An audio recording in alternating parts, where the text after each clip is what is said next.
Le coléreux, la coléreuse. Peut-être en ai-je loupé. Si tu veux bien, ajoute-les dans les commentaires. Dans la description se trouve le PDF avec comme outil la lecture à haute voix et aussi une loupe pour faire des recherches. Je t'invite à regarder la vidéo sur les fleuves numéro 26, 26.1, 26.2 et 26.3. Chapitre 14, 29. Celui qui est lent à la colère est d'un grand sens, mais celui qui est prompt à se courroucer étale sa folie. Chapitre 15, 1 et 18.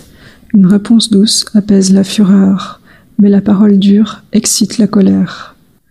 L'homme violent excite les disputes, mais celui qui est lent à la colère apaise les querelles. Chapitre 16, 32. Celui qui est lent à la colère vaut mieux que l'homme vaillant, et celui qui est maître de son cœur que celui qui prend des villes. Chapitre 19, 11 et 19. L'homme prudent retient sa colère, et son honneur, c'est d'oublier les offenses. Celui qui se laisse emporter par la colère emportera la peine, et si on l'en exempte, il faudra y revenir. Chapitre 21, 14 et 24. Le don fait en secret apaise la colère, et le présent, mis dans le sang, calme la fureur la plus véhémente. On appelle moqueur un superbe arrogant qui agit avec colère et fierté. Chapitre 22, 24 et 25. Ne sois point le compagnon de l'homme colérique, et ne va point avec l'homme furieux. De peur que tu n'apprennes ses voies, et qu'elles ne soient un piège pour ton âme. Chapitre 24, 17 et 18. Quand ton ennemi sera tombé, ne t'en réjouis point, et quand il sera renversé, que ton cœur ne s'en égaie point. De peur que l'Éternel ne le voie, et que cela ne lui déplaise, et qu'il ne détourne de lui sa colère. Chapitre 26, 17. Celui qui, en passant, se met en colère pour une querelle qui ne le touche en rien, est comme celui qui saisit un chien par les oreilles. Chapitre 27, 3 et 4. La pierre est pesante, et le sable est lourd, mais la colère d'un insensé est plus pesante que l'un et l'autre. La colère est cruelle, et la fureur est comme une inondation, mais qui pourra subsister devant la jalousie. Chapitre 28, 8. Les hommes moqueurs soufflent le feu dans la ville, mais les sages calment la colère. Chapitre 29, 22. L'homme colérique excite les querelles, et l'homme emporté commet bien des fautes. Chapitre 30, 33. Comme celui qui bat le lait fait sortir le beurre, et comme celui qui presse le nez fait sortir le sang, ainsi celui qui provoque la colère excite la querelle. Pour l'essence contextuelle, j'utilise le Petit Robert 1 de Paul Robert, rédigé par Ray et Ray Desbauves, imprimé à Paris en 1990. Les antonymes de colérique sont le calme, la douceur et la modération.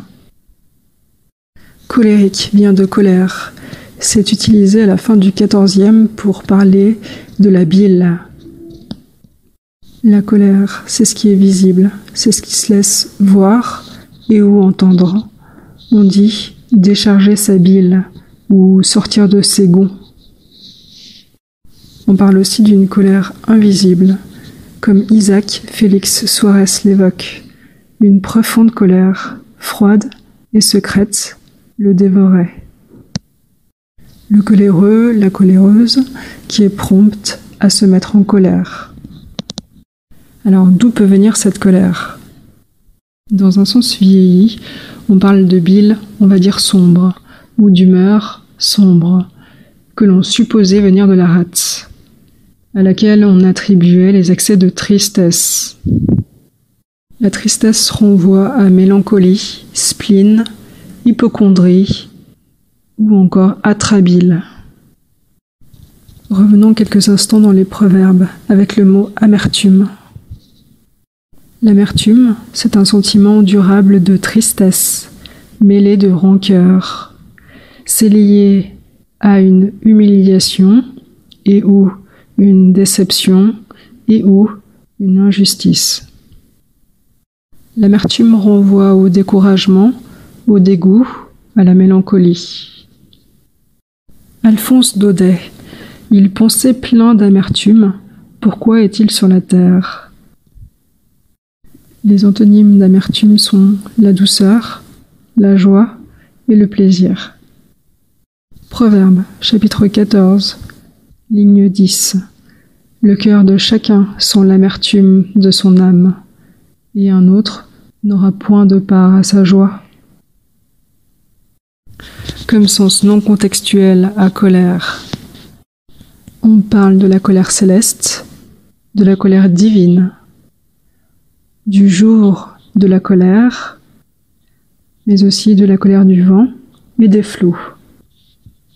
Courroucer, étymologiquement, signifie aigrir, ça vient de aigre. Aigre, dans un sens figuré, c'est remplir d'aigreur, c'est rendre aigri, ça renvoie à un indisposé et irrité. Donc, courroucer, c'est mettre en colère, irrité, ça renvoie à courroux. Vaillance vient de vaillant.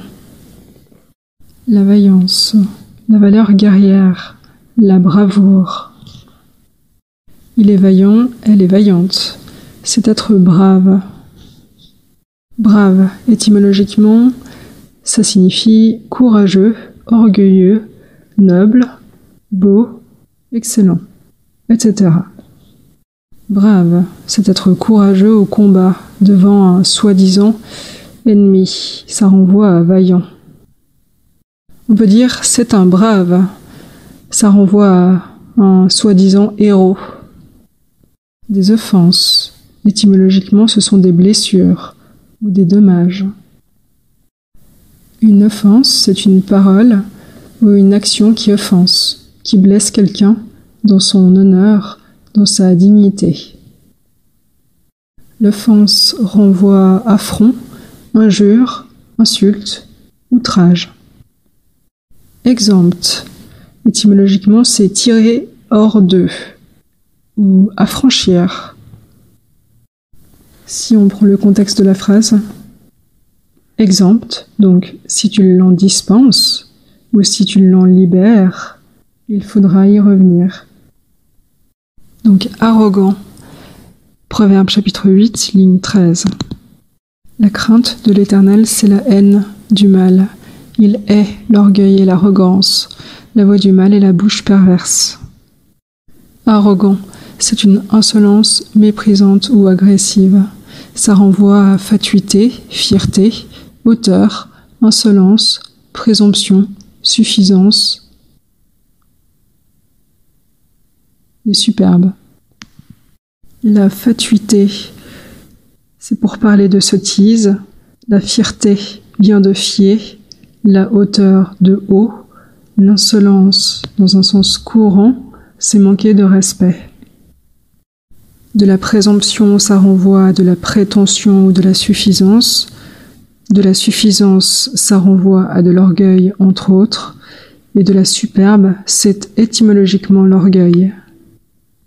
Les antonymes d'arrogant sont l'aménité, la déférence, l'humilité et la modestie. L'aménité, c'est pour parler d'une amabilité qui est pleine de charme. La déférence, c'est étymologiquement le fait de porter ou de faire honneur. Fierté de fier, comme antonyme, on a l'humilité, la modestie et la simplicité. La fureur, étymologiquement, c'est la folie et l'égarement. Une fureur véhémente, véhémente. Ça renvoie entre autres à passionné, ardent et impétueux. Impétueux, étymologiquement, c'est l'élan et l'attaque. Cela peut être déchaîné, fort ou ardent, fougueux, vif et violent. Querelle, étymologiquement, c'est la plainte. Dans un sens vieilli, c'est le parti ou les intérêts de quelqu'un dans un litige. C'est aussi un différend passionné, une opposition assez vive pour entraîner un échange d'actes ou de paroles hostiles. On parle alors d'échange de violence. Querelle renvoie à altercation, bisbille, chamaillerie, contestation, débat, démêlé, désaccord, dispute ou dissension. Susciter, réveiller, apaiser, éviter une querelle. Chercher une querelle à quelqu'un, se comporter envers lui de manière agressive ou le provoquer.